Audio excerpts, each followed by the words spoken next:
चंदन भाई, मान ली कि हम आर्यन के बगल में खड़ा बानी, तो एक तो बहुत साहस करके खड़ा बानी कि आर्यन हमरा ऊपर का गई है, कहीं ऐसा तो ना कहीं ऐसे वैसे कहीं टच कर दी है।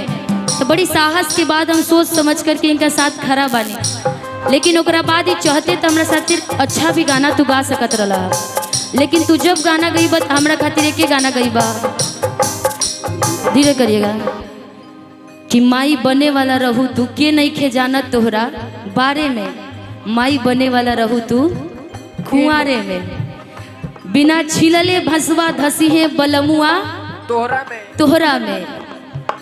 ये सब दूसरा के भी है, प्लस एगो बेटी के शर्मसार रहुआ मंच पे हम हो कि चाहे कोई भी हो के। आज अपन परिवार में कार्यक्रम करे आइल बनी, अगला आदमी कहले बा कि उनकर मार्केट खत्म होके वाला बा, तो समझ ली कि जे हमारा बगल में गायक चाचा जी, मान ली आर्यने बड़े खरा हमारा बगल में, हमरा ऊपर जब एक तरीके के गाना गई है तो हम इनका साथ का गाई कि अरे मुझे बताओ दुनिया वालों कि बेटी क्या इंसान नहीं, कि मुझे बताओ दुनिया वालों कि बेटी क्या संतान नहीं, कि बेटी का है मान जगत में बेटी का सम्मान नहीं, बेटी का है मान जगत में बेटी का सम्मान नहीं, मुझे बताओ दुनिया वालों बेटी क्या संतान नहीं, मुझे बताओ दुनिया वालों बेटी क्या संतान नहीं। तोरा मन दर्पण कहलाए है, तोरा मन दर्पण कहलाए, भले बुरे सारे कर्मों को, भले बुरे सारे कर्मों को देखे और दिखाए, तोरा मन दर्पण कहलाए है, तोरा मन दर्पण कहलाए, मुझे बताओ दुनिया वालों बेटी क्या संतान नहीं, मुझे बताओ।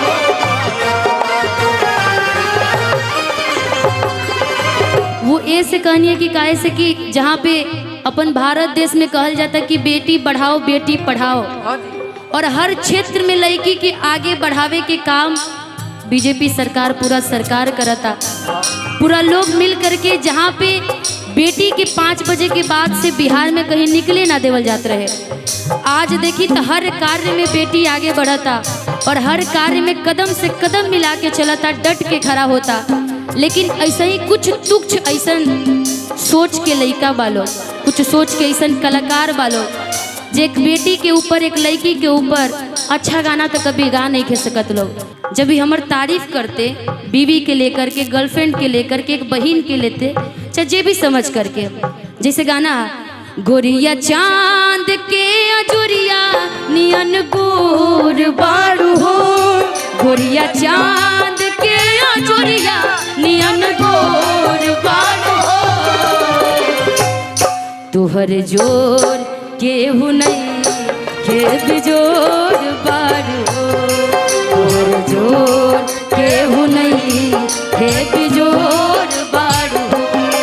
और जब कोई हमरा ऊपर ए तरीके के गाना गाई तो हम ओकरा खातिर गाई, सांवली सुरतिया मोहनी मूर्तिया बड़ा नीक लागेला राजा जी के बतिया, राजा जी के मुस्की पालो भागैनी, राजा जी के मुस्की पालो भागैनी, जैसन सोचले रही हम वैसन सखी रे बर पा गई, जैसन सोचले रही हम वैसन सखी रे बर पा गई। जब ए तरीका के तू गाना हमरा खातिर गई बा तब ना हम तोरा खातिर कुछ गाई। जब तू खुद हमरा के शर्मसार कर तारा बगल में खड़ा बानी, तू ही सोचा तारा कि हम कैसे हिट हो जाए, सही हम इनका पर का गाना गाई। वो दिन तोरो बारे में बहुत कुछ लोग बोलक, लेकिन बाबू कोई बात ना। हम जाना तनी कि सबसे बड़ा भगवान कोई है न, तो धरती पे माई बाप के बाद कोई बड़ा भगवान है तो हमनी से खातिर रही जनता हलो, जे सही गलत के परख की जनता करेला।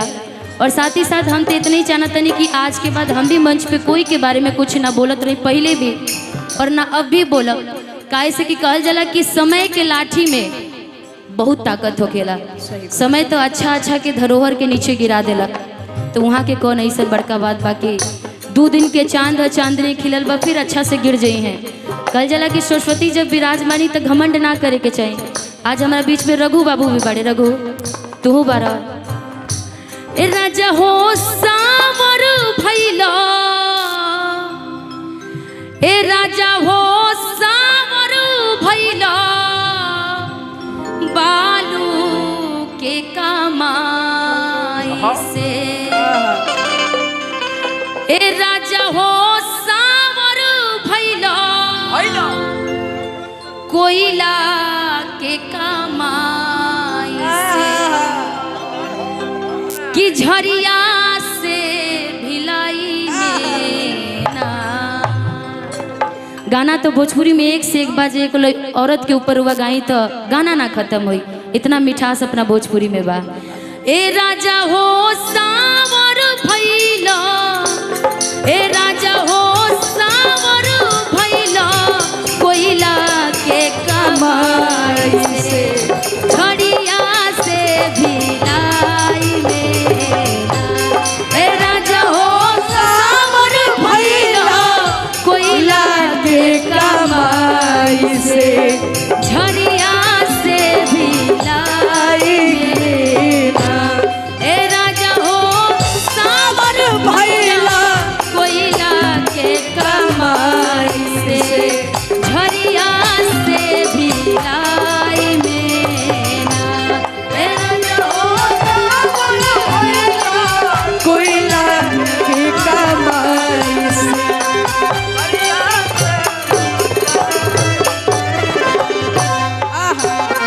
सब भूल गए रे तेरी बात, मगर तेरा प्यार नहीं भूले।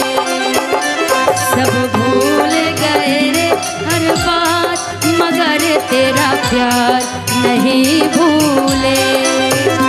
क्या क्या हुआ दिल के साथ, क्या क्या हुआ दिल के साथ, मगर तेरा प्यार नहीं भूले।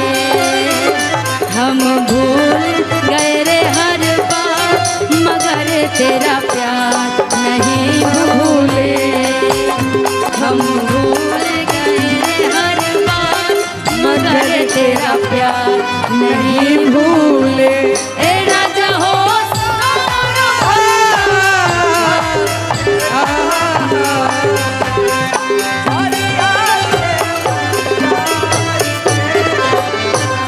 और अपन छपरा, सिवान, गोपालगंज, अपन बिहार के पूर्वी कई तरीके का ये एगो पूर्वी है जी। कि रहल 3 बरस कलकत्ता, देही के लौके बाता बाता। रहल 3 बरस कलकत्ता, देही के लौके बाता बाता।